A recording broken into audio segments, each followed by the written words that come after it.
Peux-tu nous donner ta définition de l'étrange? C'est une bonne question. C'est super large parce que c'est vrai qu'étrange, en fait, c'est super subjectif. En fait, l'étrange, ça joue selon le prisme de chacun. Qu'est-ce qu'on considère étrange? Moi, je vais dire que c'est vraiment ce qui dépasse de la norme, en fait. Ce qui peut être... Après, effectivement, l'étrange, c'est aussi ce qui peut être, on va dire, le lot quotidien de certains. C'est-à-dire que nous, on va dire, défricheurs de l'étrange, pour nous, c'est un petit peu notre mainstream à nous, tu vois ce que je veux dire. Donc c'est toujours délicat d'exprimer.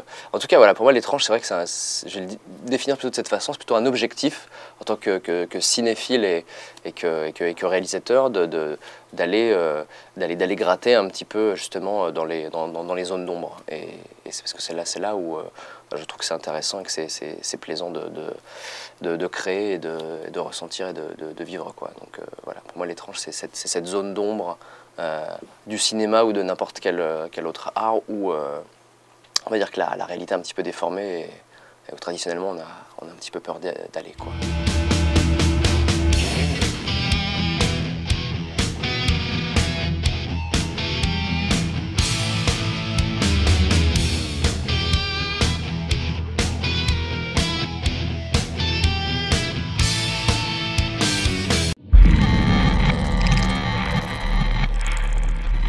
Warning, you are trying to reach reality. Please hang up now. Jessica, Rose, your grandmother's just passed away. The funeral is next weekend. I would appreciate it if you came. Avant de faire ce film, j'étais parti sur un long, on va dire, classique, donc produit avec la volonté de rentrer dans la mécanique du système, la mécanique de financement. Et donc, ce film s'appelait Toutes les nuits. Le scénario était écrit, on avait fait pas mal de développement, mais le film s'est pas fait. Et suite à ça, j'étais forcément super déçu, un petit peu désespéré d'être confronté un peu à la réalité du système. Et je me suis dit, mais c'est pas ça qui va m'empêcher de faire du cinéma. No way, quoi. Et donc on a... avec mon co-scénariste, on est reparti sur une autre histoire, donc qui n'a vraiment rien à voir. Il y a forcément des thématiques qui me sont chères puisque ça a été fait à la même époque, donc il y a des choses qui vont revenir, il y a des symboles, mais les deux histoires sont complètement différentes, les deux films sont complètement différents. D'ailleurs, Toutes les nuits existent toujours en tant que scénario, il est tout à fait viable. C'est pas parce qu'Orsed a été fait que l'autre peut pas se faire plus tard, d'ailleurs. Voilà, mais c'était vraiment deux histoires différentes. De toute façon, c'était pas possible de faire Toutes les nuits dans cette économie, si tu veux, pour la bonne raison que Toutes les nuits, c'était un film à plusieurs millions. Enfin, tu vois, c'était... Voilà, donc là, Orsed a vraiment été écrit de façon à ce que ce soit fait assez...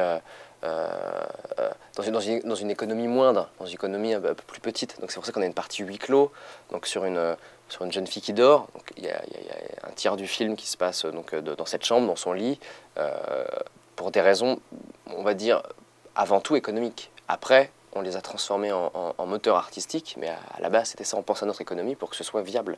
On voulait faire un film qui soit réalisable. Même si on était déjà plus ambitieux que ce qu'on aurait dû être, on n'a pas été raisonnable du tout, mais tant mieux.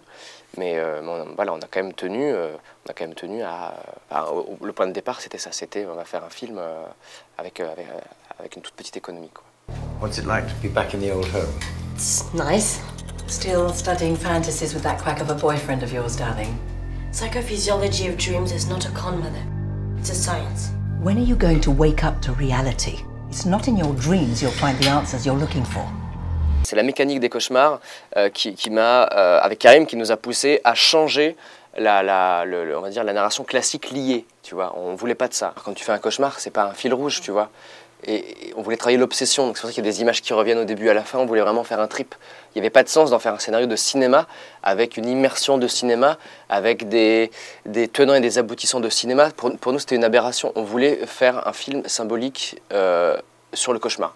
Voilà, donc forcément, ça fait peut-être que le spectateur, on va dire traditionnel, qui attend un scénario avec un début, un milieu, une fin, une progression dramatique, va se sentir un peu floué, ce que je comprends parfaitement.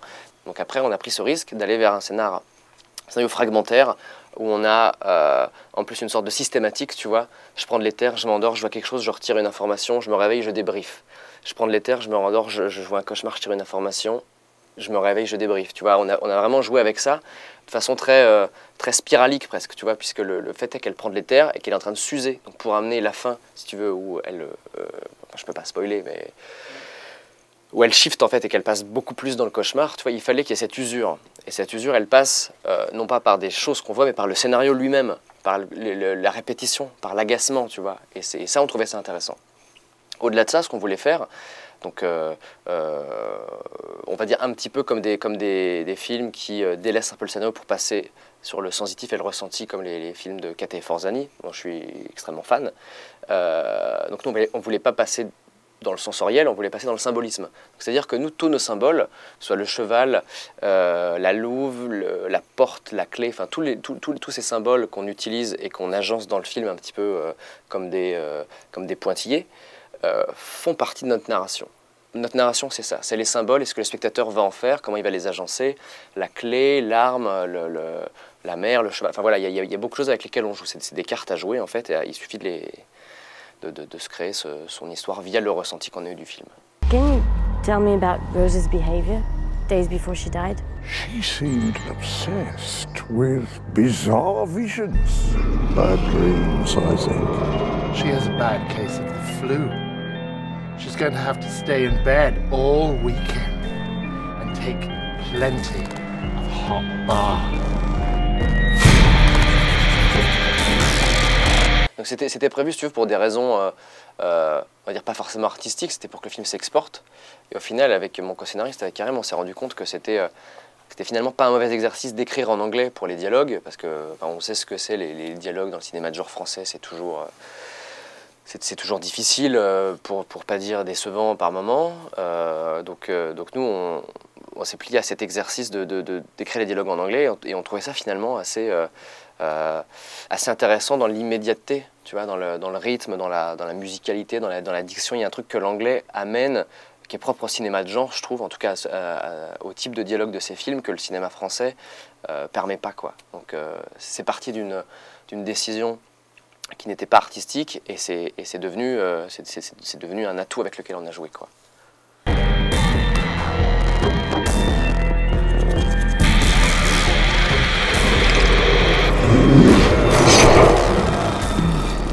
I really need something to inhibit her nightmares. I can't bear the fact that my daughter is being so affected by her sleep. C'est vraiment une aventure de cinéma indépendant, en fait. À l'époque, il y avait très peu de films en fait, qui se faisaient hors du système. Nous, on est totalement hors du système. Donc, on a fait le film grâce à des amis, grâce à des mécènes, grâce à du crowdfunding, donc de Kiss Kiss Bang Bang. Voilà, donc c'est en réunissant tous ces fonds. Et puis d'un autre côté, avec des gens passionnés, donc notre équipe, notre casting, qui avait vraiment envie de faire un film à l'envie, que le film a pu exister. Mais maintenant, il y a de plus en plus de films qui se font, qui suivent en tout cas cette voie. Nous, on était dans les premiers quand même il y a 3 ans, quoi. Donc on ne savait pas du tout si ça allait être viable, si ça allait marcher. Et le fait de se retrouver aujourd'hui, 3 ans après l'Étrange Festival, c'est une sacrée fierté. Et c'est que dans un sens, on a réussi notre pari. Et ça c'est... Voilà, la route a été longue, mais franchement, on est très heureux aujourd'hui, quoi.